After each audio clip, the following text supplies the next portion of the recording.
bir marta subhanallohi deb chin dildan banda Allohni zikr qilsa, ana shu zikrini savobi tarozini to'ldiradi, qiyomat tarozisi.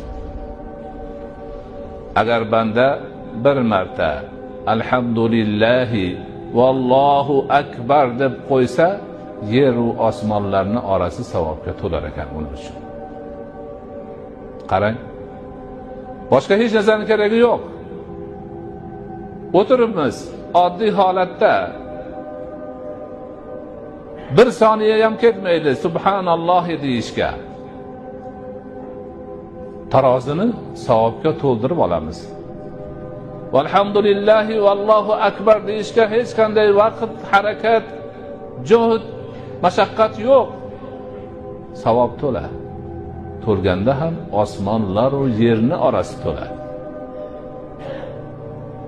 Mana shunday buyuk baxt bor, ulkan saodat bor, cheki yo'q savob bor.